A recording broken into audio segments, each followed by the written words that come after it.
This is for Coursera's Week 5 of Introduction to Music Production. Hi everyone, this is Tom Whitehead from Atlanta, Georgia. Let's begin our lesson by reviewing the modulated short delay effects. Those are flangers, choruses, and phasers. One quick note is that there's no LFO setting on my delay plugin, so I'll be substituting that for depth and rate for the LFO. Let's begin by reviewing a flanger. In the DAW is an effect produced by mixing two identical signals together, with one signal delayed by a small and gradually changing period, usually smaller than 20 milliseconds. This creates a swept comb filter effect. Related peaks and notches are produced in the frequency spectrum. We can create a flanging effect in our DAW by using a short delay plugin. Today I'll be using Pro Tools 8. After we launch our short delay effect plugin, we're going to change the gain, the mix, the LPF, the delay, the depth, the rate, and the feedback to make our flanging effect. We'll set the gain at 0. We'll have the mix, also known as the wet-dry signal, at 50%, the LPF, or low-pass filter, at 15 kilohertz, our delay at 27 milliseconds, our depth at 93%, our rate is 0.08 hertz, and our feedback is 56%. By doing this, we can listen to a flanging effect. This is a recording of a guitar with the dry signal. This is a recording of a guitar with this flanging effect.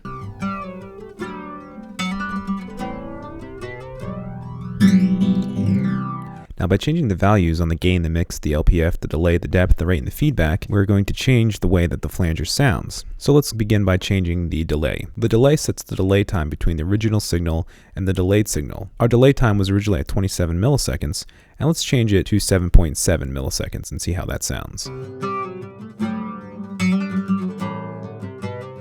You can hear with the longer delay time how it's affecting the sound of the flanger. It's almost giving it a metallic quality to our sound source. Next, we'll change the feedback amount on our flanger and see how that affects the overall sound. Feedback controls the amount of feedback applied from the output of the delay back into its input.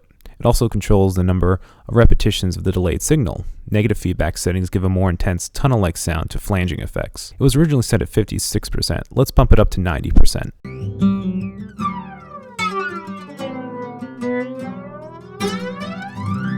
With the higher feedback setting, you can hear a frequency sweep throughout the sound source. Now let's see what adjusting the mix does to our flanging signal. The mix controls the balance between the delayed signal, or the wet, and the original signal, the dry. If you are using a delay for flanging or chorusing, you can control the depth of the effects somewhat from the mix setting. The original was set at 50%. Let's change it to 100.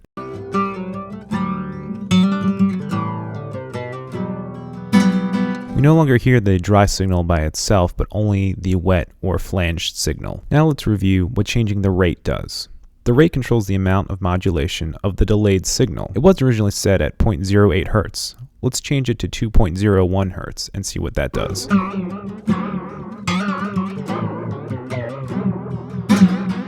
You can hear with an increased rate how the flanger sounds more psychedelic, or a watery quality to the sound itself when you increase the rate of modulation. Finally, let's listen to what changing the depth does. The depth controls the depth of modulation applied to the delay signal. The depth was originally set at 44%. Let's change it to 10%.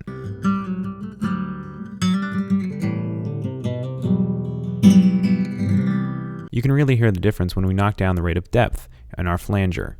The depth really controls the thickness of what we hear on the flanger. There are many uses for flanger. It is a very popular effect in rock and roll music from the 1950s until the present. It can be used on vocals, guitars, and drums. It's a great way to add thickness and space in a mix. Next in our modulated short delay effects, let's discuss chorus. A chorus effect occurs when individual sounds with roughly the same timbre and pitch converge and are perceived as one. We'll use the same delay effect that we used for our flanger in our Pro Tools 8. On our chorus, we're going to set our gain to 0, our mix to 50, our LPF to 18 kilohertz, our delay to 16.7 milliseconds, our depth to 93%, our rate to 0.38 hertz, and our feedback is at 0. Let's listen to our chorusing effect. To save on time, I will just let you listen to the difference in changing the gain, the mix, the LPF, the delay, the depth, the rate, and the feedback. Changing the delay time.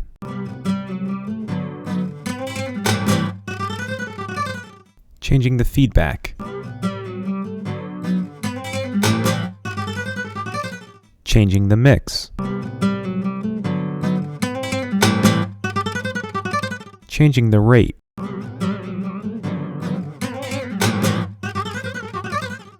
changing the depth.